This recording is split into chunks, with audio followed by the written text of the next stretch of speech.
All right, today we have a very special guest here in Tampa, Florida for the Propaganda and Co podcast. He doesn't really need an introduction, as I'm sure many of you already know him and are familiar with his work, but I'll go ahead and give a brief introduction anyway. We have Aaron Mate, Canadian writer and investigative journalist, best known for his takes on foreign policy and civil liberties. And of course, he has won awards for debunking the Russiagate scandal, and he's testified several times at the United Nations in regards to the OPCW's problematic reporting on the chemical attacks in Ghouta in Syria. And of course, he's an ardent supporter of the Palestinian people and has been so for many, many years. So without further ado, Aaron, welcome to the podcast. Oh, it's great to be here. Yeah. Thanks for having me. Absolutely. So, Aaron, I want to start by talking about your early life. You grew up in a Jewish family in Canada, and your mother is a talented visual artist. Yes.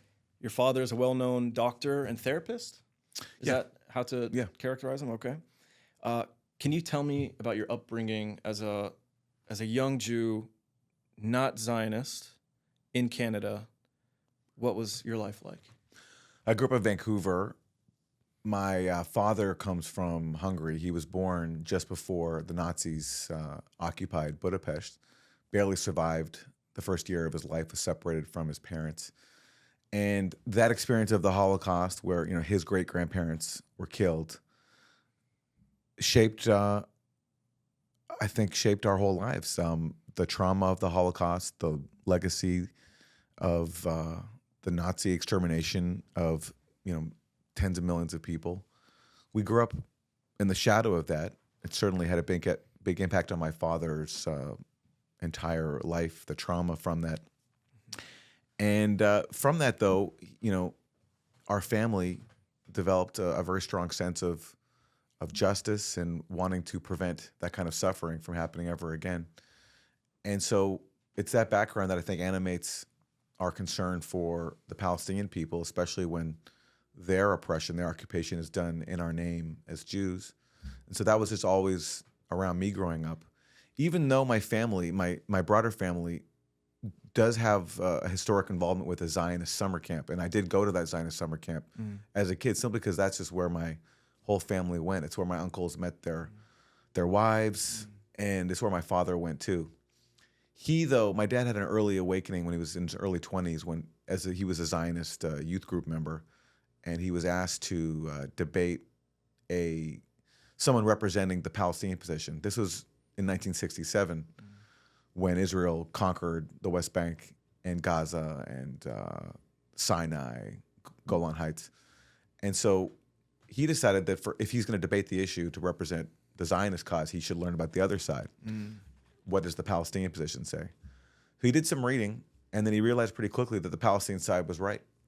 And so that was when he abandoned Zionism. And there was another factor too. He was noticing at the time in '67, when Israel took over all that territory, all of a sudden the very same media, establishment media, that was cheering on the war in Vietnam and the extermination of the Vietnamese people, they were cheering on Israel. And for him, something clued in, like, well, hey, how is it the same media that is on the side of U.S. imperialism in Vietnam is on the same side of Israel, even as Israel claims that they're the ones fighting against foreign aggression? So that helped sink in for him. That helped sink in for him the reality of what was going on in Israel, that Israel was actually a colonizer serving the interests of Western imperialism. And so that's just what I grew up around. Even though I went to a Zionist summer camp, that just in my household, that was always what I was taught. What goes on at these Zionist summer camps? Well, so it's interesting. I went to a left-wing Zionist summer camp, which I know sounds like a contradiction now, but there were people who genuinely believed in socialism and social justice. But on the question of Israel, there was just a lot of ignorance and a lot of people wanting to believe in this myth about a land without a people for a people without a land and making the desert bloom. And part of that you can attribute to the legacy of oppression of Jews in Europe from the Holocaust, going back many years, and people desiring for a homeland that protected them. That I'm very sympathetic with. But that desire led people to just be blind to the reality, which entailed ethnic cleansing of the indigenous people of that land. in Palestine. So people just didn't know, and they stayed ignorant. And it took many, many years for that propaganda wall to crumble. But in the process, at my summer camp, it was sort of modeled on a kibbutz. So people, like kids, as kids, we'd have to do menial, we'd have to do basic tasks like cleaning toilets and washing dishes, because it was modeled on like a socialist kibbutz. So we were taught the virtues of socialism while still being taught all the propaganda about Zionism. Interesting. I think Bernie Sanders went to one of these camps as well, right? Yeah, he did. If I'm not mistaken. Actually, I have no idea, but I know he comes from a Jewish socialist tradition. Yeah, interesting. And I will say, at my camp, there was room for my perspective. When I was very young, my dad went to the occupied territories during the first Intifada as part of a medical delegation. And so one of my first political memories is listening to him on national radio in Canada, talking about what he was seeing and breaking down crying, seeing Palestinian kids being beaten and shot by the Israeli soldiers. And he brought back with him a rubber bullet that he had taken from a wounded Palestinian who had been shot by Israel. And the rubber bullet was on our mantelpiece growing up. And that memory of him crying on the radio plus the rubber bullet on the mantelpiece, that was just very, I think, formative for me, because it just showed to me what the reality was in Palestine. It was just always around me. So at my summer camp, I had that perspective, and I would argue it, and I was never shunned for it. There was room for it, actually. So yes, it was Zionist, but there was like a certain flexibility to it that I don't think would be in every single Zionist space. Mine was particularly unique because there was, except for the Zionism part, a commitment to social justice.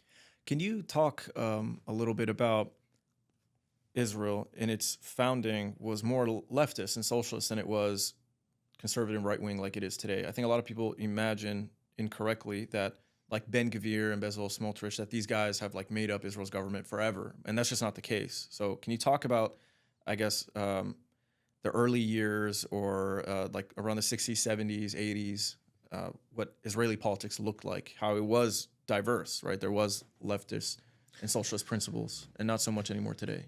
Yeah, well, the early Zionist movement had different strands to it. You had someone like Jabotinsky, who was actually, I learned recently, a friend of my great-grandfather's, who was a militant Zionist, who was honest. And he said, Zionism is a colonizing adventure, and therefore it stands or falls by the question of force. And he explained that there was already people living in that land, and then they're not going to give up their land voluntarily to European Jews. So therefore we have to expel them.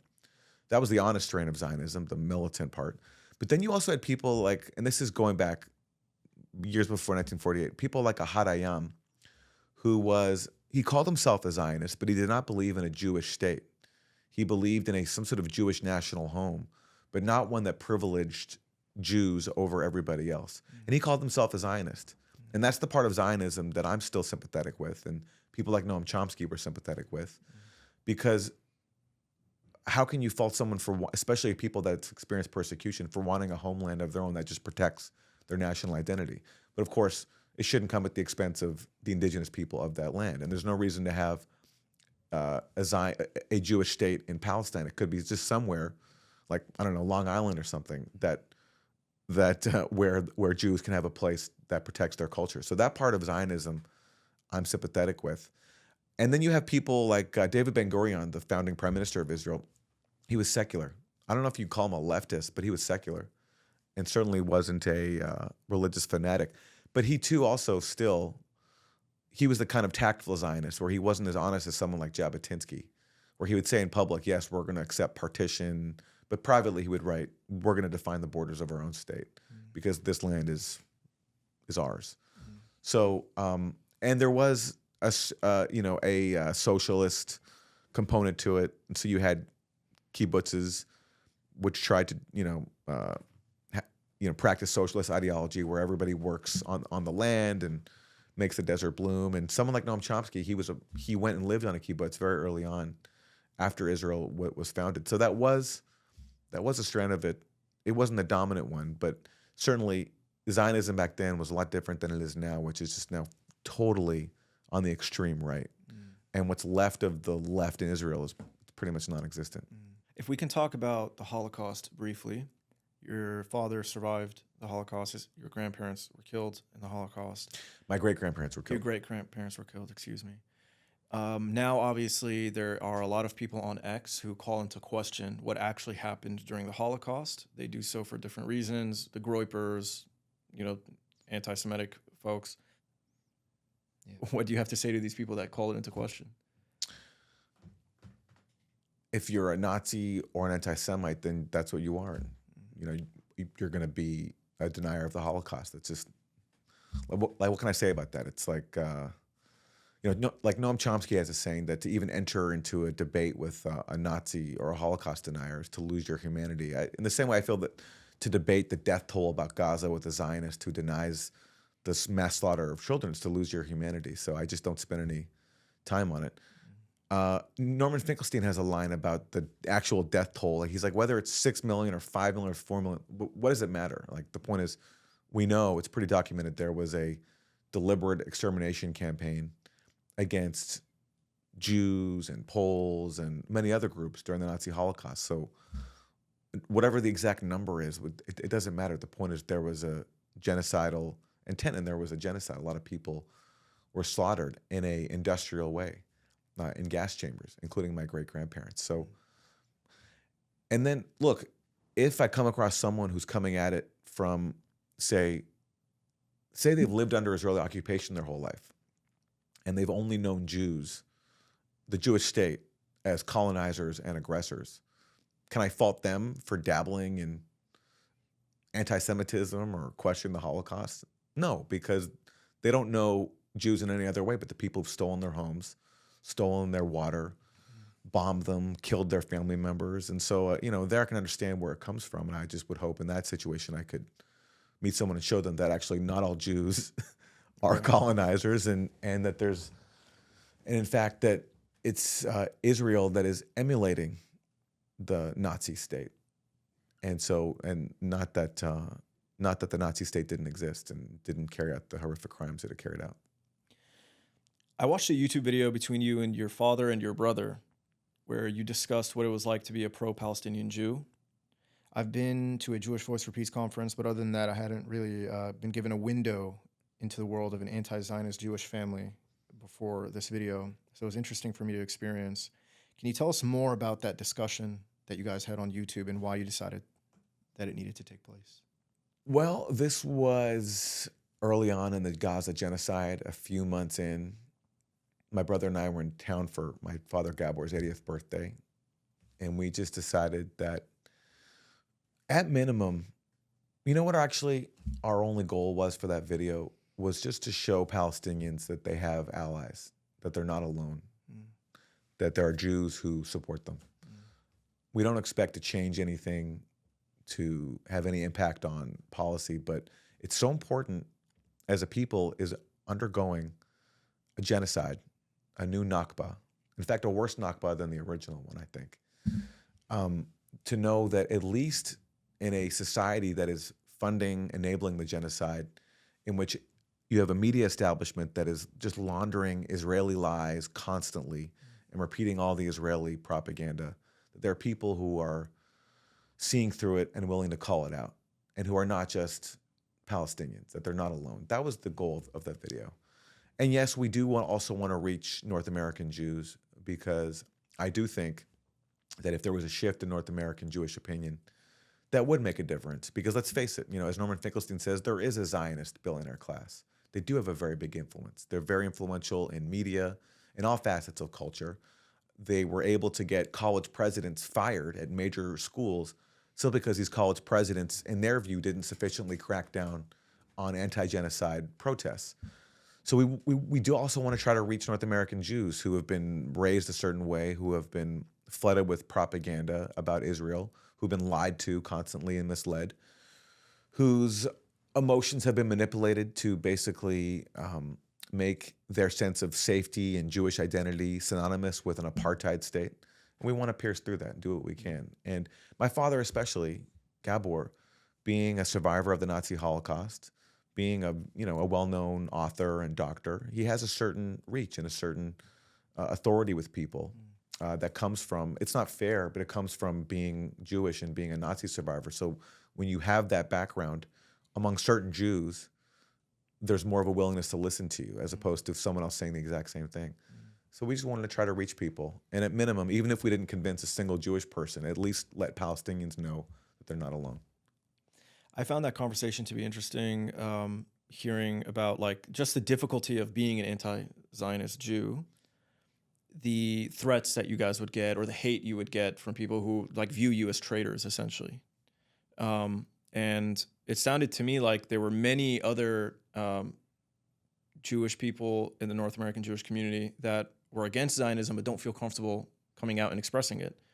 That's what I gathered, at least from that conversation. Well, I don't want to call it difficult because what are we doing actually? We're just being vocal. We're speaking up about an apartheid state now committing genocide that was founded on ethnic cleansing.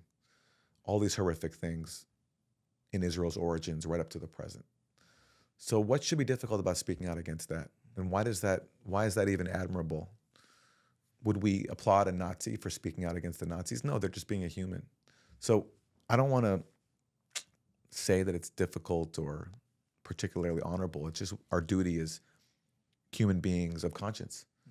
Now, there are challenges involved, and it's awkward sometimes. Like, I went to summer camp, Jewish summer camp, made amazing friends there, wonderful memories. Yeah, and it's awkward when you find yourself up against, when you find yourself dealing with people who you care about being really upset with things you're saying and not being willing to fully hear it. And that extends to our broader family as well. There's some awkward moments, but again, it's ultimately, what are we actually doing? We're speaking out against a grave injustice. So no matter the difficulties or complications involved, it's just something we all have to do. Can you tell us about your motivations for why you became a journalist? I became a journalist because I love journalism. I love facts. When my brother and my dad introduced me to Noam Chomsky, it just opened up a whole new world for me, and I loved it. I loved how Chomsky just assembled facts, appealed to people's common sense, showed with such thorough documentation the ways in which our rulers manipulate us to do unspeakable things, and I just wanted to be a part of that. I like knowing the truth, and I like to spread the truth and to help shed light on horrible things. So I've always been interested in politics and media. I read at a young age, there was an article in New Yorker magazine about a massacre in El Salvador, in a place called El Mozote, by U.S. armed death squads.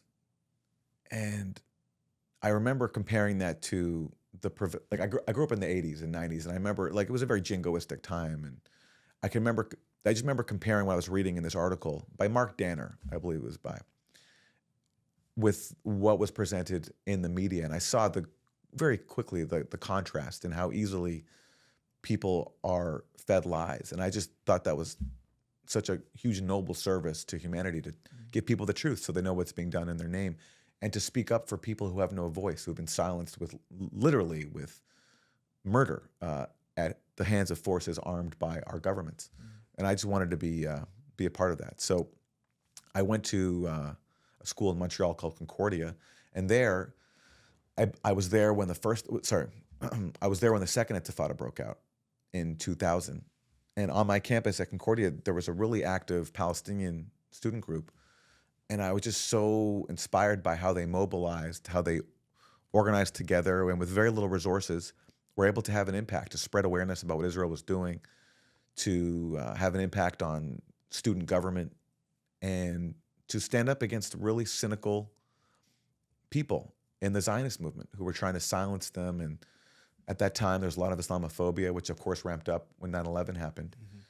And I was inspired by their courage and their ability to represent their people, and I wanted to be a part of that in the way that I could. And so that helped put me on the path to journalism. And then in 2004, there was a coup in Haiti.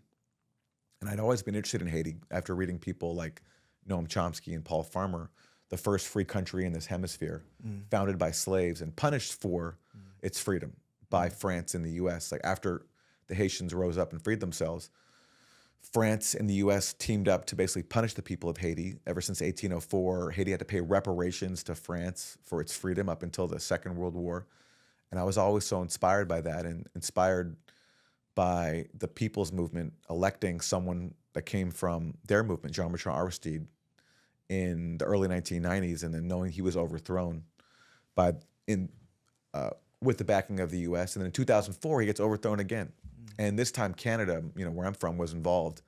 And so me and my friend Yves Engler went to Haiti to observe what was happening right after the coup. And I saw on the ground the contrast between what we're being told in public and what was the reality. And so I did my first sort of article for a Canadian newspaper on a political topic then. And I loved it. I loved the experience of telling the truth on something where marginalized people who were up against the most powerful governments in the world were being silenced. And I just, as someone from the West with that kind of privilege, I wanted to use the voice I had to give voice to them. And I just love doing that. So that's what I've done ever since. While you were at Concordia, I think Benjamin Netanyahu Yes. came to speak, and you and this pro-Palestine group on campus, you guys organized a demonstration, and I think you got arrested, right? Yeah. And did you get expelled or nearly expelled? No, I wasn't nearly expelled. I was charged, but they ultimately dropped the charges. And I can't remember now if there was some sort of internal disciplinary thing, but the threat of expulsion was never there, no. Okay. Yeah. So what exactly happened? Netanyahu was coming to speak on campus? Yeah, there was basically an intifada on campus. Netanyahu was coming to speak. This is September 2002, a year after 9/11. At this point, Israel's crackdown on the second intifada is in full swing. This is after Jenin, after so many killings by Israel of Palestinians demonstrating. And so passions were very high. And the Palestinian student groups and their allies organized a rally to stop Netanyahu. And they did. And a key moment in that protest was when police grabbed me from the crowd and pinned me down, and you can see me struggling with them on camera, and then somebody smashed a window, and then just all hell broke loose. But Netanyahu was canceled. Oh, nice. Yeah. Okay. Yeah. Was he prime minister at the time, or No, he was out of power, but he was not prime minister at that point. Sharon was in power at the time, I think. That would have been Sharon, yeah. Interesting. Does this footage exist online? Yeah. Yeah? Yeah. Okay. Yeah. If I can't find it, you'll have to link it to There's me. a documentary about it. Okay, well, that's right. Yeah. That's right. Was it like it was a Canadian It's public? called radio? Discordia. It's made by the National Film Board, which is a Canadian institution. There's actually a few documentaries. There's also was a hit piece put out by a major corporate network in Canada whose owners at the time were very Zionist. So they did this hit piece on us. But this film, Discordia, is more nuanced. It follows myself, a Palestinian student, and a Zionist student. And listen, it's embarrassing for me. It's embarrassing for me because there were moments in that film I don't like the way I acted. I crumbled a little bit. Going back to what you were saying before about the pressures on anti-Zionist issues, Yeah. I did crumble a little bit in the face of Zionist pressure. I did, a little bit. Not fully, I did. I had some tactical disagreements with some of my allies, but I worked it out in the wrong way. I'm embarrassed by that. And the film, it's good for the film because it adds some drama, but No, it happens. There's a lot of things from my youth that I'm like also embarrassed about, but I don't think it's a big deal. I think obviously your career, you've done a lot for Palestine, and I think a lot of people are proud of you for that. So I want to ask you about your career. So you've worked for Al Jazeera, Democracy Now!, Vice, The Real News Network, and The Nation. These are all very different types of media outlets of various sizes. You've been working for quite a while now, and you've witnessed the evolution of these media brands over the last decade. With the rise of social media and independent media and revenue models changing, how has media changed for the better, and how has it changed for the worse? it changed for the better in that, first of all, people broadly across the spectrum are just done with corporate media. Everyone knows they're being lied to. I've never seen trust so low in CNN, New York Times, Washington Post. For people on the left, people who care about Palestinian rights, obviously since October 7th, it's just been unbelievable, the level of deference and subservience to the Israeli narrative. And for people on the right, you know, Russiagate showed people that, intelligence officials lie to us constantly. If the Iraq War didn't already prove that, the intelligence community taking part in framing the president as a Russian agent and the media going along with it and refusing to report all the countervailing facts certainly was a wake-up call. So I think it's very positive. There's widespread distrust of corporate media, which always serves to launder the narratives of the powerful, the people who run the country. That's a good thing. On the independent media side, I also think there's a lot of good in the fact you have so many more choices now. When I was coming up, there was Democracy Now!, which was a wonderful institution and very noble and served a very important role. And The Nation magazine, and there was something called ZNet, which still exists, but used to be a lot more popular. But a very small number of sites for the left. But now everyone now is creating, and there's more choices. On the negative side, there's a lot more polarization, a lot more infighting. Like coming from independent leftist media, there's so much pettiness. And a lot of people, including people who I really respect and have used to work with, have, I think, been duped by a really sophisticated propaganda system on the contentious issues, on the issues that require more critical thinking. Palestine, everybody gets. And I don't think there's any serious debate about Palestine anymore. Everyone understands the nature of Israel. It's a genocide being live streamed. And like, what is there to debate there or grapple with? But on the issues that I think require more critical thinking, and I'm thinking of things like the Ukraine proxy war, Syria, Russiagate, unfortunately, a lot of people got duped by propaganda that they otherwise would challenge. And I'm thinking particularly of my former home, Democracy Now!, where I was there for 10 years. I learned so much about journalism there. And at its heart, it's such a noble show. It, grew out of independent media. It blew up, and it's such an important institution. And its work on Palestine has been invaluable. It's a place where so many people who otherwise wouldn't be getting the facts about Palestine can get it every single day and hear from Palestinian voices. So it's so critical. But on the other issues, especially the ones that I spent a lot of time on, I think they've just gotten it totally wrong on things like Syria, Ukraine war, Russiagate, things where it's just on the surface, you just have to apply your critical thinking skills a little bit more. And that's a broad pattern. At The Nation magazine, where I also wrote for a while, there was so much hostility internally to what I was saying, to what Stephen F. Cohen was saying, my late friend and mentor, because we were challenging the prevailing orthodoxy on Russia. And the problem with Trump is he did break people's brains. People were so understandably afraid of Trump and his xenophobia and his misogyny that they bought into the Russiagate scam, which on the surface was being used to undermine him, but ultimately I think actually helped him, because what did it do? It channeled people into a dumb conspiracy theory that he was conspiring with Russia.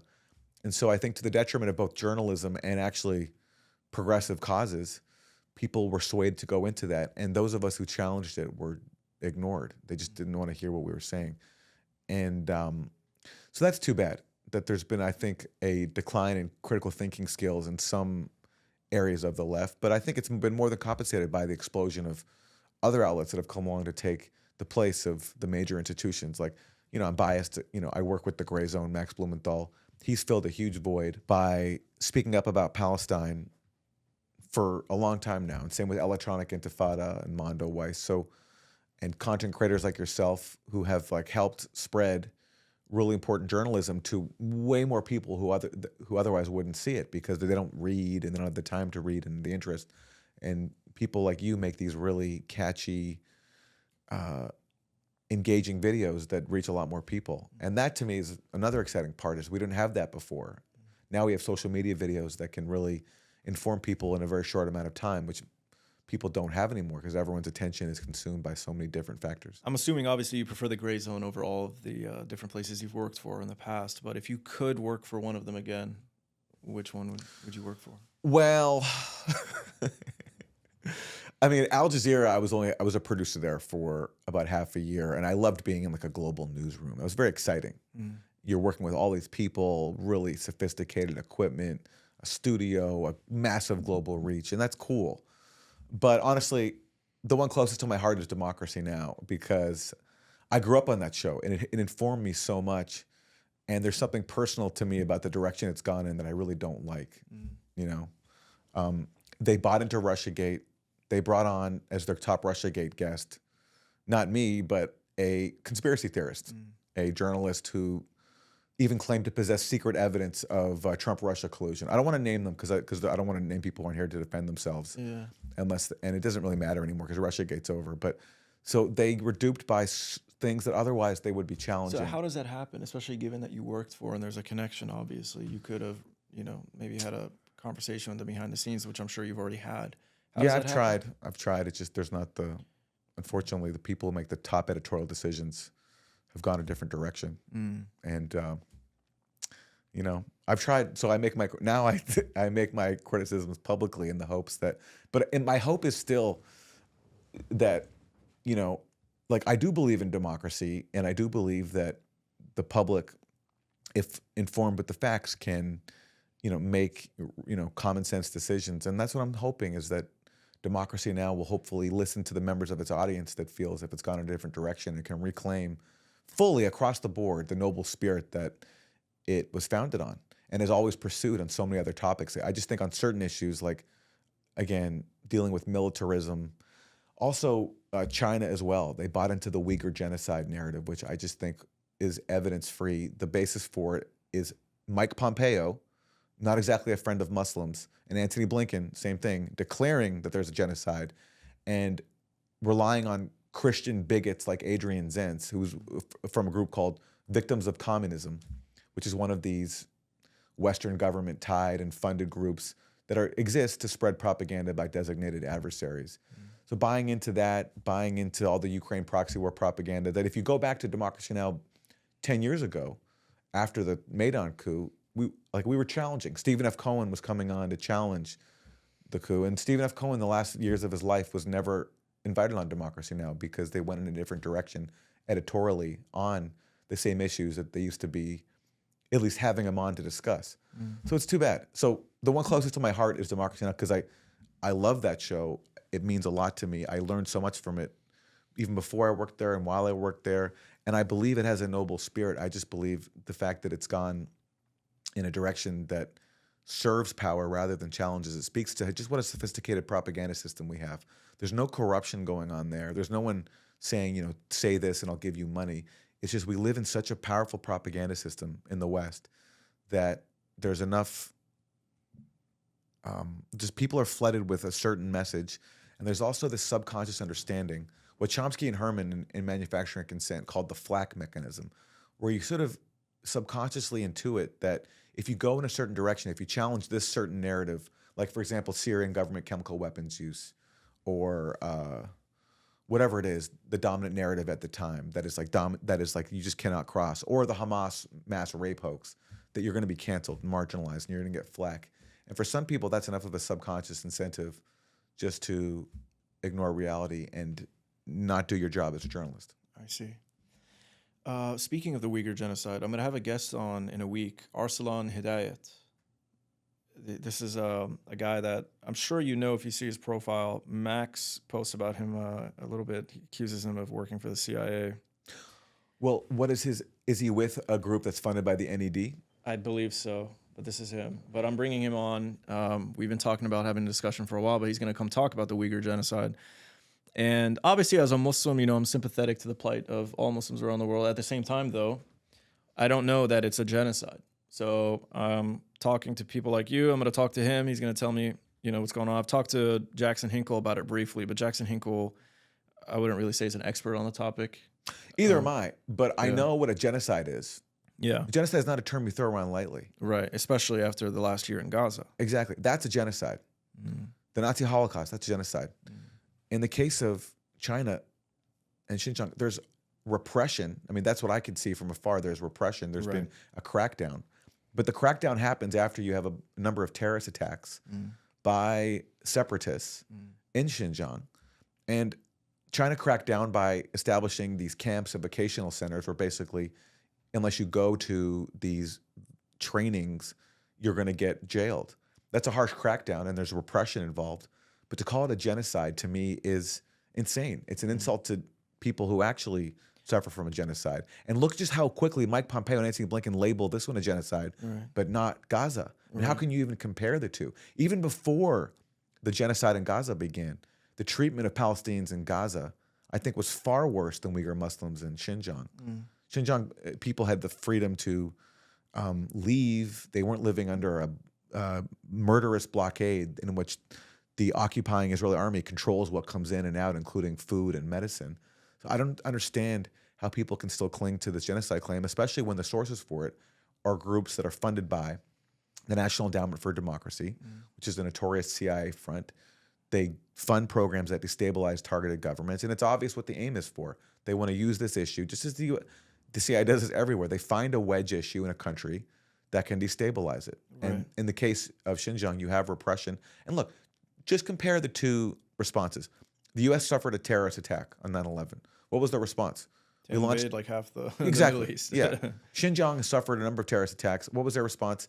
It was to have a crackdown on the Uyghurs. And of course, I oppose repression, and there's plenty to criticize there. But to call it a genocide to me is just so ridiculous, especially when the sources for it are Antony Blinken, Mike Pompeo, and far-right Christian bigot Adrian Zenz. So based on what you know, is it every Uyghur in Xinjiang that is required to go to these camps? Or is it a certain kind of person, like someone who is sympathetic based on intelligence towards armed separatist groups? Or is it every single Uyghur citizen? From what I understood, it was mostly targeted at males.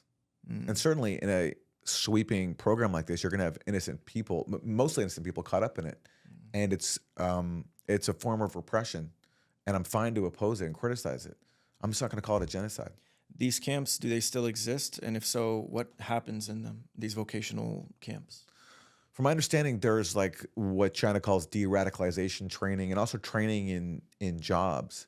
And I'm sure there's some propagandizing going on where people are basically being, pressured, psychologically pressured.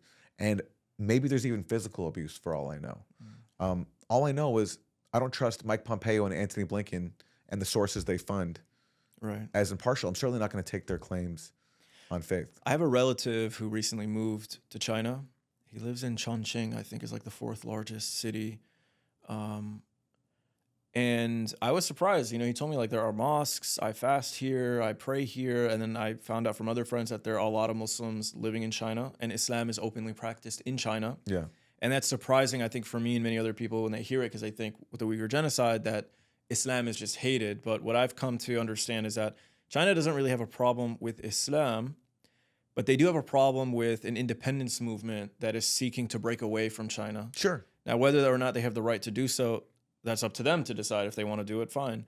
But I think people have the idea that China is just murdering Muslims because they're communists, and communists hate all religion. Yes. And I don't think that's the case. Yeah. And again, when the source of this comes from Mike Pompeo and Antony Blinken, two people committed with all their soul to killing Muslims, especially in Gaza, how can we take that allegation on faith? It requires evidence. And that's the problem. Every time someone looks at the evidence, as my colleagues at the Gray Zone have done, the source comes back to people like Adrian Zenz, who's a fabulous Christian bigot.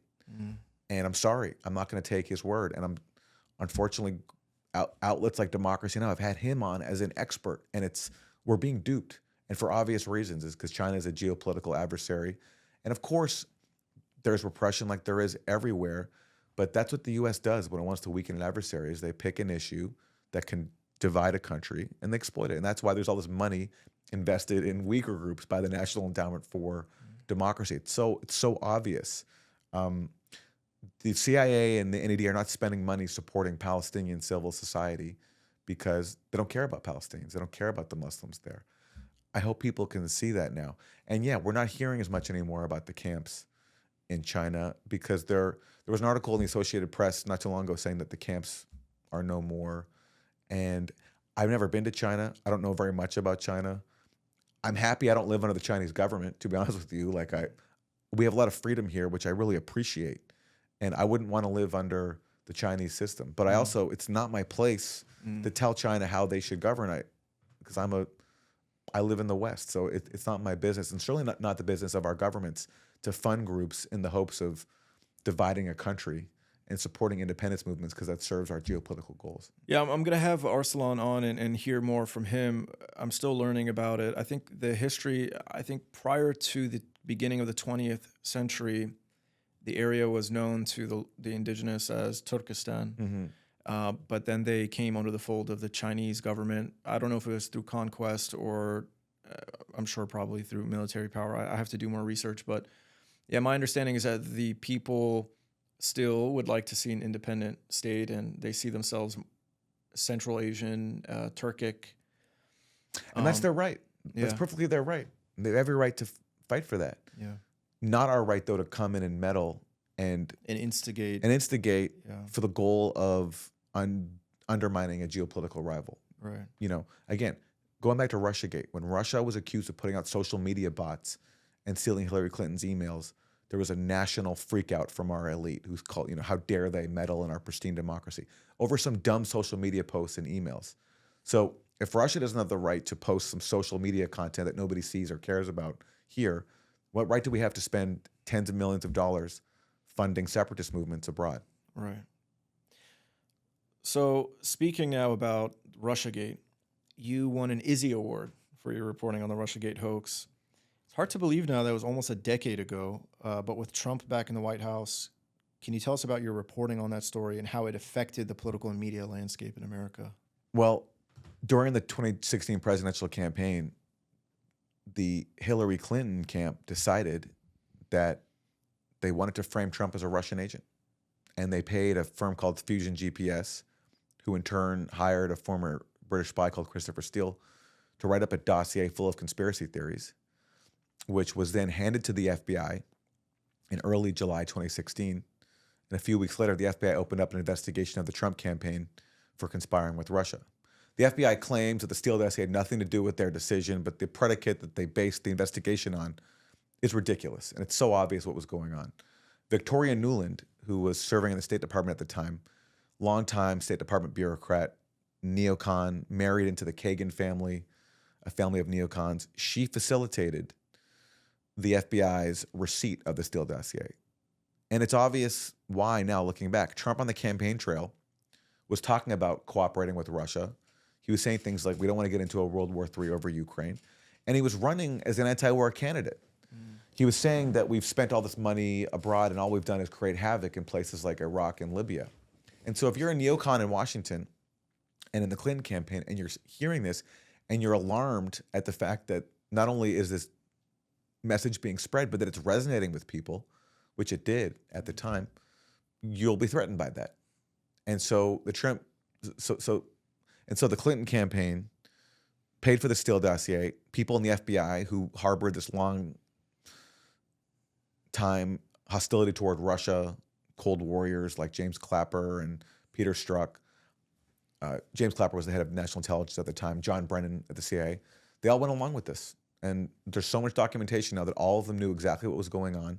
In late July 2016, just as the Trump-Russia investigation is opened up at the FBI, John Brennan goes to Barack Obama and warns him, yeah, we're aware that the Hillary Clinton campaign is trying to frame Trump as a Russian agent, and the Russians know about this.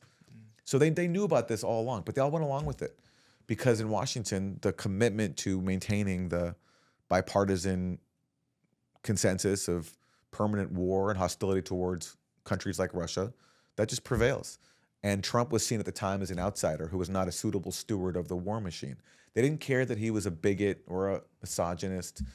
They didn't care that he favors the wealthy and wants to basically steal from working people. They didn't see him as a suitable steward of the war machine. And they didn't like that he was honest sometimes about the nature of U.S. empire. And so they worked to sabotage him. After he won, he basically freestyled his way to victory. They doubled down and they used this as a way to rein him in, to box him in, to make sure that he didn't change anything about U.S. foreign policy, especially in countries like Ukraine and Syria, where the U.S. was running these proxy wars against Russia and its ally Syria. And so Russiagate was used to box him in, and the intelligence community took part in it. And I got involved because I saw during the campaign that like the Hillary Clinton campaign was building its messaging around Trump being a Russian sympathizer and what a horrible thing that was. And I just thought, well, hey, this is really dumb, but this is like from a different era. This is McCarthyite. I thought we were past all that now. And I don't want to have a climate where it's like incentivized to warmonger with Russia, because we're talking about the world's 2 top nuclear powers. And I just thought it was entrenching the power of neocons who should be discredited, especially after the Iraq War.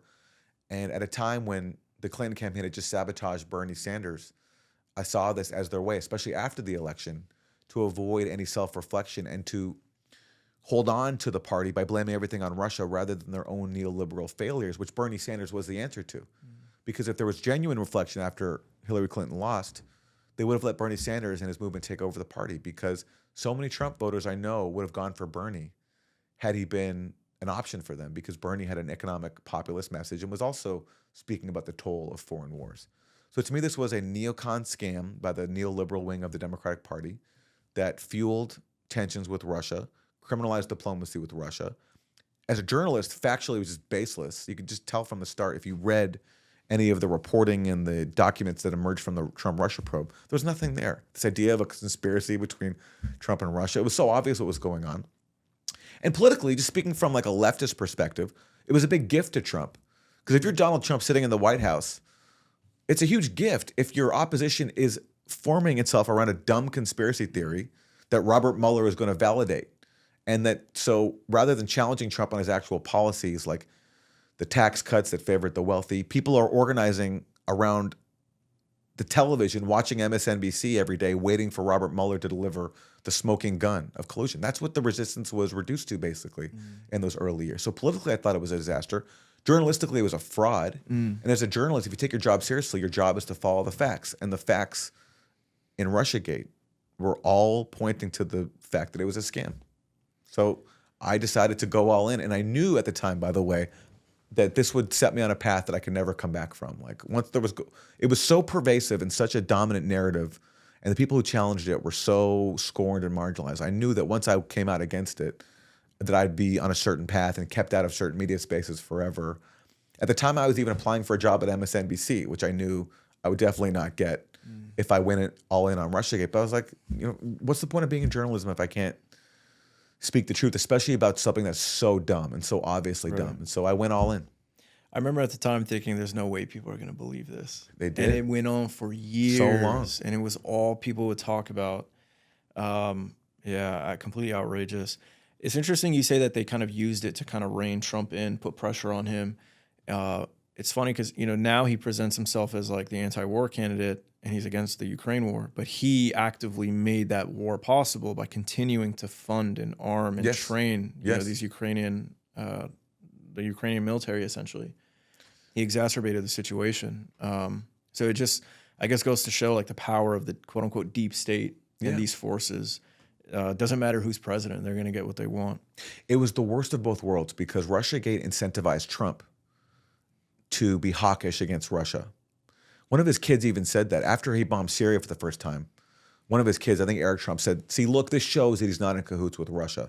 So it incentivized Trump to be a hawk on Russia. And that's why he also caved to pressure to send weapons to Ukraine that Obama wouldn't even send, because Obama saw it was too escalatory and he was worried about the weapons being given to neo-Nazis. Trump undid Obama's policy and sent weapons because Russiagate gave him an incentive to look tough, quote unquote, in Russia. And it also incentivized the media, because they were all in on this dumb conspiracy theory, to ignore all the countervailing evidence, not just in the details of Russiagate itself, but also in Trump's actions. So while Adam Schiff was saying that Trump is a puppy of Vladimir Putin, and the media was going along with this, it incentivized them to ignore it when Trump would do things like send weapons to Ukraine, or I think They'd praise him for it. And praise him for it. And more specifically, when he tore up the INF Treaty, this like really important arms control pact that had eliminated an entire class of nuclear weapons, a crowning achievement of Reagan and Gorbachev, helped keep Europe and the rest of the world safe. Trump, listening to John Bolton, tore it up. And everyone just yawned. Democrats never talked about it, with the exception of maybe a couple times, maybe some. But like the far bigger deal was with the latest Mueller indictment of some Russian troll farm worker. And Rachel Maddow crying on TV that finally some Russian troll farm workers have been held to account. Not crying over the fact that Trump just made the world a lot more dangerous by tearing up the INF Treaty, which was a major factor in Russia's decision to invade Ukraine, because Russia invading Ukraine was trying to impose by force the terms that had been destroyed by the U.S. when it comes to things like arms control. And so this was their hope of basically using force to gain more leverage so they can have some sort of new agreement. It was a disaster. So Russiagate was an incentive for horrible journalism and a disaster for the world. One thing that really infuriates me about both sides, Republicans and Democrats engage in this, but the Democrats especially, when they love to focus on how Trump tried to quote unquote steal the election in 2020, completely ignoring that Russiagate was Hillary's attempt to, if not steal the election, but at least call into question the authenticity of his victory in 2016. Yeah. Hillary called Trump an illegitimate president. And they didn't try to overturn him with a 3-hour riot on Capitol Hill. They tried to overturn him and undermine him with a multi-year investigation by the FBI, which was baseless. And they knew it was baseless, and they kept going, even though they knew they had nothing to go on. The Russia investigation went from July 2016 until March 2018. That's a long time. That's the first half of Trump's presidency, basically. And after that failed, then they impeached him again because he paused some weapons to Ukraine while Rudy Giuliani was trying to pressure Ukraine to investigate Joe Biden. So this consumed Trump's presidency. Russiagate was a lot more serious than January 6th. January 6th was a bunch of hooligans staging a riot. There's never a threat of the government being overthrown. Anybody who thinks otherwise is not thinking seriously. Russiagate was multi-years. It consumed everything. It escalated tensions with the world's other top nuclear power, made the world a lot more dangerous. So yeah, I think Russiagate was a lot worse than January 6th. Let's talk now about Duma and the chemical attack, or the alleged chemical attack. So you've done a lot of reporting on this, and it earned you an invite to the United Nations, I think an unofficial Security Council meeting. Russia and China invited me. Russia and to China. To an ARIA formula meeting of the UN Security Council. So yeah, it's unofficial. And you went several times, I believe, right? You 3 testified. times, you testified at an informal Security Council meeting concerning the Organization for the Prohibition of Chemical Weapons, otherwise known as the OPCW. Yeah. We'll talk about the events in Syria and what you think about, the fallout there more generally later on in this podcast. But for now, I'd like you to share with us your reporting on what you called a cover-up by the OPCW. All right, well, going back to the Obama administration, Obama puts out the red line where he says, I'm not going to intervene in Syria militarily, except for this one condition where the red line is crossed of chemical weapons use. And if you read his statement carefully, you see he wasn't just referring to the Syrian government. He also was referring to insurgents as well. He said by actors on the ground, which could mean both the government and insurgents.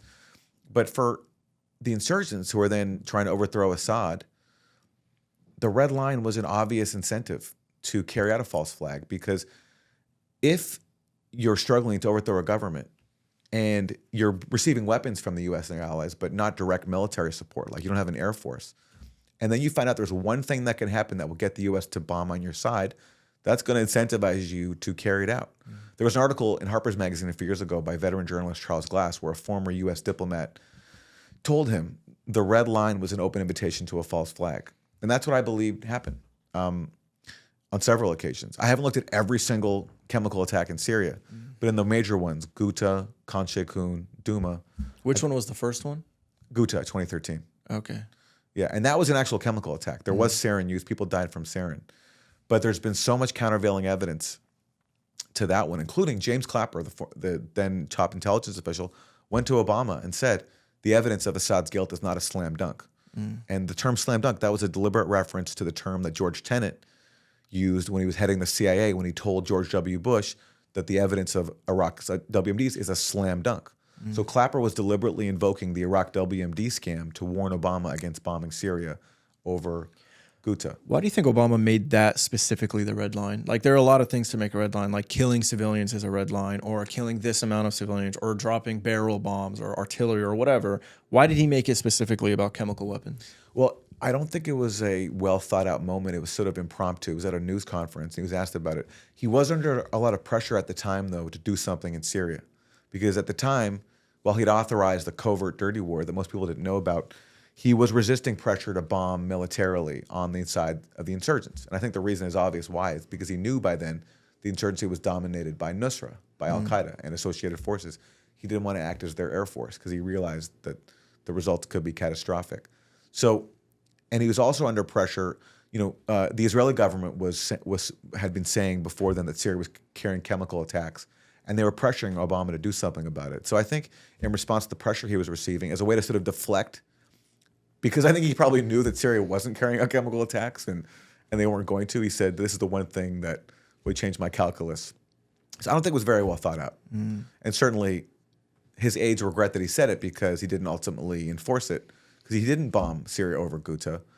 And the official reason is that because after Ghouta, Russia brokered an agreement to destroy Syria's chemical weapons stockpile, and that's why Obama didn't bomb. But I think he didn't bomb because James Clapper warned him it's not a slam dunk, and he didn't want to have a repeat of Iraq WMDs. So the OPCW, this organization, they have these experts. Yeah. And they send people to Syria to do their research and investigate. Yes. And now I might be mixing up Ghouta with Douma, so you'll have to correct me about the specifics. But from what I understand, these experts went, and they determined that it may not have even been sarin gas. They took samples from like the walls of the site, and they determined that like this is not consistent with sarin gas. And then they sought the expertise of like other experts in Germany, and apparently they determined that we're not even sure that this was the specific kind of chemical attack they're saying. And then they gave OPCW, I guess, their findings, and in those findings, it did not say Bashar al-Assad was responsible for these chemical attacks, yet the OPCW's final reporting alluded to the idea that it was actually Bashar al-Assad. Yes. Am I getting that correct? Yeah, yeah. So my first answer I gave you, I was talking about Ghouta 2013. Yes. And that's where there definitely was a sarin attack. Okay, so that There were definitely rockets was a fired. chemical There attack. was, yes. It's my belief that insurgents carried it out. And there's a lot of evidence to support that. That's now in the public record. What sort of evidence? Well, you have a study by Ted Postal and a colleague, Ted Postal, former consultant to the Pentagon, MIT physicist. He showed that the range of the rockets that were used in Ghouta could not have come from government-controlled territory. They did intersect with insurgent-controlled territory. That study is now widely accepted. The New York Times even had to publish an article in a really mealy-mouthed way acknowledging that Postal was right. Seymour Hersh later reported of a Defense Intelligence Agency document that said that al-Qaeda in Syria had a very advanced sarin program. There were people arrested in Turkey who were tied to Nusra with the precursors for sarin. There was a study done by some open source researchers a few years ago which showed that the rockets, the positioning of the rockets in terms of how they landed all intersected with areas that were controlled by the insurgents, meaning that, again, the evidence did not point to them being fired from government-controlled territory. And again, you have James Clapper, the head of national intelligence, going to Obama and saying the evidence of Assad's guilt is not a slam dunk, deliberately invoking the Iraq WMD scam. And other U.S. officials at the time leaked that as well. So that's an awareness inside the government that there was not the evidence to support it. And that's why, by the way, in a very unusual development, people ignore this or people overlook this. The U.S. government never put out a formal intelligence assessment at the time in making the case that Syria was guilty. The U.S. intelligence community never put out a formal assessment. That assessment that the U.S. government put out was instead authored by Ben Rhodes, who was a speechwriter for Barack Obama, who was a creative writing MFA, not an intelligence professional. And that's because we learned later, Clapper said the intelligence community will not be putting out a report. Because he knew, I think, the evidence did not support it, and he didn't want to be blamed for another Iraq WMD scenario. So Ben Rhodes, whose credentials include a creative writing MFA, not intelligence, authored what he called a U.S. government assessment, which is basically a press release. It's a glorified press release, not a U.S. intelligence community product, which requires analysts to sign off collectively on the intelligence to support the case. And Ted Postal is someone who poked a lot of holes in what Ben Rhodes put out there. So that's among the evidence. Along with basic logic, why would Assad, no matter what you think of him, do the one thing that he knows would invite U.S. military intervention? Right, yeah. When he has the advantage that he has air power. The insurgents don't. So why would he then give insurgents what they want, which is a pretext for the U.S. to come in and bomb? And by the way, at a time when he had just invited in UN weapons inspectors, Ghouta in 2013, when that happened, he had just invited UN weapons inspectors into the country to investigate what he said was a case of the insurgents using chemical weapons against his forces. So while these UN weapons inspectors are in the country, he's going to go ahead and launch a chemical attack, which then now they're going to go and investigate and possibly blame on him. Yeah. It defies logic, and it serves the interests of people who want to have war. And the same U.S. neocons who went to war of Iraq were all in on this allegation, and they've used that again and again in 20. So now going forward to Khan Sheikhoun and Duma is the case that I've worked on extensively. Now you have the Trump administration in office. Trump had been saying before Khan Sheikhoun, the first incident in April 2017, that he wants to get out of Syria. He wants to abandon this goal of regime change. He already shut down Timber Sycamore, the CIA program to arm the insurgents. He wanted to pull out. Nikki Haley was saying we're no longer pursuing regime change. So again, you have an incentive there for the insurgents to basically try to reverse that. So then you have all of a sudden these chemical attacks. So this Khan Sheikhoun in 2017, Trump bombs Syria then, I think because he wants to disprove the Russiagate allegations. Also because Obama wouldn't bomb Syria. I think that Trump wanted to show that he was a tough guy, and he could because he hates Obama. He wanted to show that Obama was weak. According to John Bolton in his memoir, Trump said after one of the alleged chemical attacks, I think in Duma, Trump said, "My honor is at stake." Right? So Trump took this personally and wanted to show he was a tough guy by bombing Syria. So then you have Duma in April 2018, and this is where I think you have just the most overwhelming evidence of a false flag. So you have people being filmed in an apartment building, dozens of them dead, foam coming out of the mouth of many of the victims. They're collapsed in piles at the center of these rooms in this apartment building. And it looks like they've been killed very rapidly and just collapsed on the spot, which looks like sarin. And especially the foaming looks like sarin, because chlorine gas doesn't immediately cause profuse foaming from the mouth. And doesn't, if you have chlorine gas, at least some people are going to be able to escape, if not everybody. It's not a quick acting nerve agent like sarin, which kills you instantly and leads to foaming at the mouth. So, but the U.S. at the time says that this is that there's evidence that this is chlorine, and also maybe evidence that this is sarin as well. And before the OPCW can even get on the ground, Trump again bombed Syria over the allegation. But then the OPCW does get on the ground for the first time that the OPCW has actually been able to deploy a team on site to the site of an alleged chemical attack in Syria. Because before that, after one incident years earlier, when they tried to get to one site, they were attacked by insurgents. So after that, the OPCW stopped sending teams and instead actually farmed out their tasks to groups like the White Helmets, which are funded by the U.S. So in Duma, they get on the ground, they do an investigation. They put out one interim report in July of 2018, and then a final report in March of 2019. And these reports basically say that there's no evidence of sarin. As you said, there's no traces of sarin. And sarin is a very hard thing to cover up. If there's a sarin attack, it's going to be found somewhere. It's going to get into the walls, into the ground. You can't cover up a sarin attack. But yet, they found no evidence of a sarin attack. But the report does say that there are reasonable grounds to believe that there was chlorine gas used. And the obvious inference of the report, although it doesn't state it, but the obvious conclusion is that chlorine was used by the Syrian government, because only the Syrian government could have dropped chlorine gas from an aircraft, and there were cylinders found at the scene of the building where all those people were killed. So the obvious conclusion from this report is that Syria committed a chemical attack with chlorine gas. But then we get But then we get a series of leaks from inside the OPCW that undermine this claim and show that the original team that went to Duma wrote a report that did not find evidence of a Syrian government chemical attack and raised the possibility that this was staged by insurgents. But this evidence, these findings were censored. And the censored findings include the fact that after the Duma team came back, they got the samples returned from Duma, and they were very confused because even though this looked like a sarin attack, there's no evidence of sarin at the scene. And they didn't have any blood samples from the actual dead victims, which is odd because the White Helmets who put out the allegation in Duma, who work with insurgents and who claim to have buried the victims, didn't take, or at least didn't hand over, any blood samples. So at the scene, there was no evidence of sarin. And the original team was confused by this because it looks like a sarin attack, yet there's no sarin. So what is this? So they went over to Germany to meet with expert German toxicologists to try to figure out what had happened. And the Germans said, look, there's no way this was chlorine. These symptoms of people rapidly foaming at the mouth and dying quickly just do not make sense. chlorine gas cannot cause that, because in the time that you would develop the foaming from, if you've been hit with chlorine gas, you would have had time to escape. So chlorine gas will not cause such rapid foaming in the way that you die quickly, and then foam at the mouth. If you're going to foam at the mouth, that has to come up after a certain amount of time, and it's just not going to happen with chlorine gas.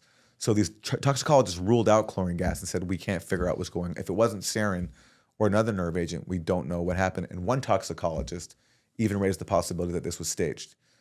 Can you tell me the difference between chlorine and sarin, or is it the same thing and you use the words interchangeably? It's very different. It's very different. It's very different. Sarin is a nerve agent, a very deadly nerve agent that kills people very rapidly and causes things like profuse foaming. Okay. I mean, chlorine at certain levels is harmless. Like we know that from swimming in pools, right? And chlorine gas is just not known to be a deadly chemical weapon at the level that can slaughter dozens of people, have them unable to escape quickly and collapse. And we know, just if you compare images at the scene, the people at the scene who filmed the videos, they moved the bodies around for a dramatic effect. So like in one scene, someone who was in a different shot, like just lying by themselves, is now seen hugging, like with their arm around someone else. This was done for dramatic effect. And so there was a lot of manipulation going on. So that's confirmed. That's proven that same body was seen and is now moved to look like in a final emotional moment.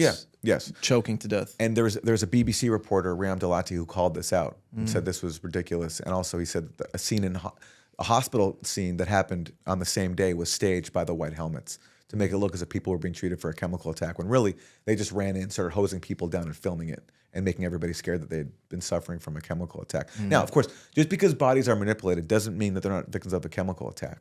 But I'm just saying is that's one of the things that happened that add to the body of evidence that this might have been staged.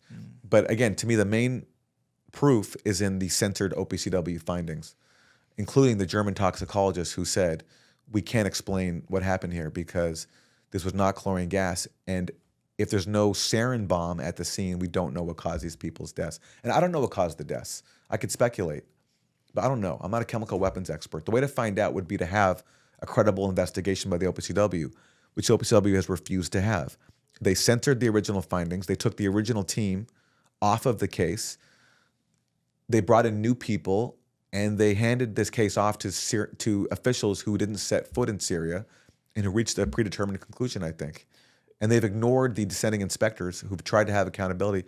They've refused to listen to them, refused to let them come in and air their concerns about how their case was manipulated. And they've refused to explain why all these critical findings were censored. I've written now a lot of articles on this topic.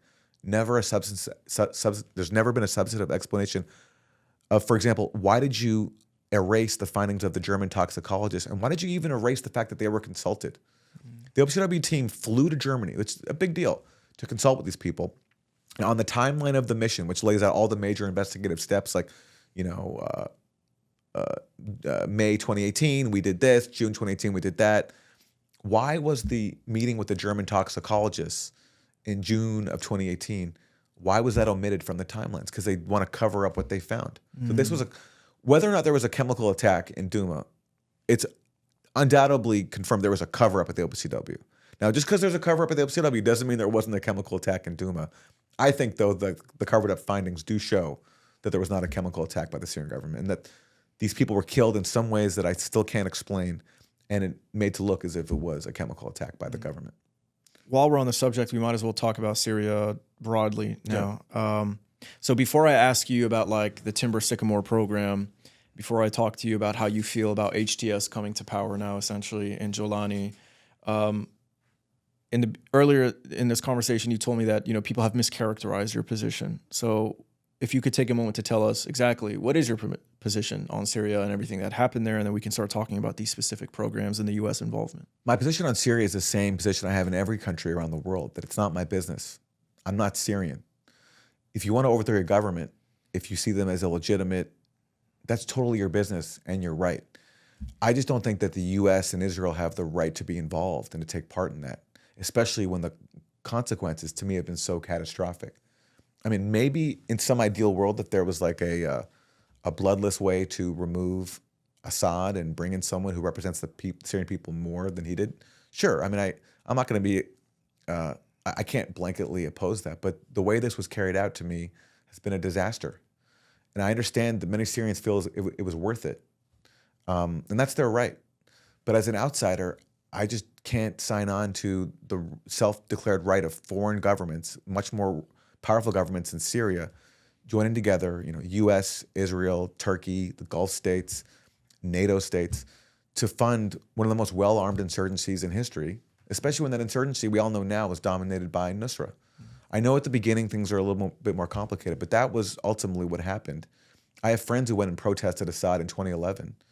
But what the insurgency became is not what they were fighting for. They were against corruption. They wanted freedom of expression, and fair enough. But that's not the side that the U.S. supported. And I just can't cheer that on. And I can't cheer on sanctions that were imposed to punish the Syrian people in the hopes that the state was so decimated that ultimately regime change could happen if it couldn't be achieved through a dirty war. And that's what happened. The country was so destroyed by war and then sanctions that destroyed the Syrian currency even more, that prevented Syria's reconstruction, as U.S. officials openly bragged about, that crushed Syria's economy, in the words of James Jeffrey, a top Trump official who worked on Syria, coupled with a U.S. military occupation that stole Syria's oil and wheat deliberately to deprive the government of resources. How can I support that? It's A, not my right as a Westerner to impose regime change on a foreign country, and B, I don't think this ultimately is in the interest of Syria's long-term future. And if a Syrian who suffered under the government, who was tortured, who faced repression, if they believe it was all worth it, that's entirely their right. But I hope they can understand that that doesn't mean that people from the outside have to be on board with supporting this, especially when also I think this serves the interests of Israel. Israel played a major role in this. They armed insurgents, not the main forces, but they armed some. They took part in the war against Syria. They weakened Syria's allies, Hezbollah, and I think without that, this regime change wouldn't have happened. So I can't share something that serves the goals of Israeli hegemony. But I understand for Syrians who've suffered under the government, who are focused on their country, not broader geopolitical issues, that their concerns are going to be more local and more immediate for them and their families, and that's their right. For me as an outsider, I don't think it's my right to be involved in overthrowing their government. Can you talk to me about Timber Sycamore? Because I've seen people talk about how you've said this is the most well-funded. How did you describe it? One of the most well-funded insurgencies in history. Insurgencies in history. Now, I've heard people who are anti-Assad criticize your work, and they've specifically talked about how a few $1 billion is nothing. And they're referring to the Timber Sycamore program. So could you tell me what is the Timber Sycamore program, and demonstrate to me why this was the most well-funded insurgency program, and how a few $1 billion in an insurgency like this or a civil war like this isn't just chump change, that this does make a difference? Well, the fact is we don't even know the exact dollar amount because that's secret. And I think it's secret for good reason, because it was a lot more than a few $1 billion. And it wasn't just a few $1 billion from the CIA. This also was the Gulf states spending a lot of money, and they can afford it, to arm the insurgency. According to leaked documents from Edward Snowden, the CIA program in Syria amounted to about $1 of every $15 in the CIA's budget. It's a lot of money. It's a lot more than a few $1 billion. And you can see that. The rebels got a lot of weapons, and that was decisive in helping them capture places like Idlib. And I'd love to know the exact amount, but the fact that it's secret should tell us something, that it's a lot more than a few $1 billion. So, So if you don't know the exact amount, why do you say it's the most well-funded? How do we know that? If Edward Snowden says, if NSA leaks say that it was $1 out of every $15 in the CIA's total budget. And what is their total budget at the time? We don't know. It's a lot more than $15 billion or $30 billion. It's a lot of money. And the toll put up, I believe by the New York Times, was $1 billion every single year. But I think it's even more than that, especially when you add all the money spent by other governments, including Qatar and Saudi Arabia, who spent a lot. I mean, speaking to people in Yarmouk, in the refugee camp in Yarmouk, the salaries of the insurgents that they were paid was a lot of money, a lot more than people were making in Yarmouk. And like, how do you afford that? You have foreign money. And the New York Times called this one of the costliest covert wars in CIA's history. So yeah, I think there's a lot of evidence that this was a really expensive. When did dirty this war. program start? Officially started in 2012, but I suspect it started. So this is a couple months into the protests and the revolution, and then the start of the uprising. The uprising breaks out in the spring of 2011. The program formally is launched in 2012, but I suspect it began earlier because pretty quickly you had weapons going from Libya, and the U.S. taking the looted stockpiles of the Libyan government and sending them off to Syria in 2011. So I suspect the CIA program actually began pretty early on. So how does a dirty war work exactly? Because the CIA can't, like, you know, they receive money from the government. We know every year how much, you know, the government gives to the military, et cetera, et cetera. But they're not going to publish and say, we gave, you know, $100 million to this group. So how does the money trail work and the, you know, facilitating movement of weapons, things like that? By the way, just one more dollar figure. According to the Washington Post, the U.S. spent over $100,000 for every insurgent who went through the CIA program. $100,000 per insurgent. That's a lot of people. You know, so that just gives you a sense of the scale of this program. So yeah, that's what they use their money. So these insurgents who went through training, how to fire a gun, how to fight, et cetera. They were trained by the CIA in Jordan and Turkey. They were paid $100,000 salary? No, the U.S. spent $100,000 to train them and arm and equip them. And they were trained in Jordan and Turkey and who knows where else. And because the CIA has bases there. And they were armed through they were armed through Libya up until Christopher Stevens, the ambassador, was killed in Benghazi, and then that stopped. But then they were armed still through Turkey and Jordan. And it was a dirty war. I mean, that's the beauty of it from the point of view of someone trying to overthrow a government. It's hidden from us. We don't know still exactly how much was spent. We don't know exactly who was armed, but we have a pretty good idea. It was the Free Syrian Army, but we don't know, you know, did the Free Syrian Army give its weapons over to Nusra? Like, that happened. Sometimes Nusra just took the weapons, stole it from them. And who knows what other shady actors were armed. Like, that's how these things work. We won't find out maybe ever. And if we do, maybe it'll be 70 years from now, the exact dollar amount and the exact way. But what we know is the CIA spent a lot of money on this, was operating from bases in Jordan and Turkey, had battlefield rooms where in the battle for Idlib, where Nusra took over Idlib, the CIA was directly involved in that.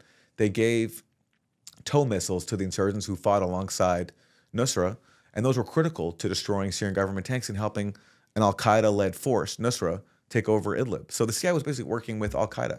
That's why Jake Sullivan wrote to Hillary Clinton, al-Qaeda is on our side in Syria. Joe Biden also blurted this out. He said there was no moderate middle in Syria. The insurgency was dominated by Nusra, and that's who got the weapons. And he gave a figure of how much weapons they got, and he said it was in the tens of thousands of tons or something like that. So it was a lot of weaponry. The rest of this podcast episode is available for Propaganda & Co. members only via our website. If you'd like to watch the full discussion, please make an account at propandco.com. Your support makes our work possible, so thank you to all our members. If you liked this video, please consider subscribing to our channel. Also, if you'd like to support what we do, please consider becoming a paid subscriber on our website, where we post exclusive documentaries, podcasts, and videos just like this one about geopolitics, current events, and history. We built this website because of continued censorship of our videos, so please do consider becoming a member. Until next time.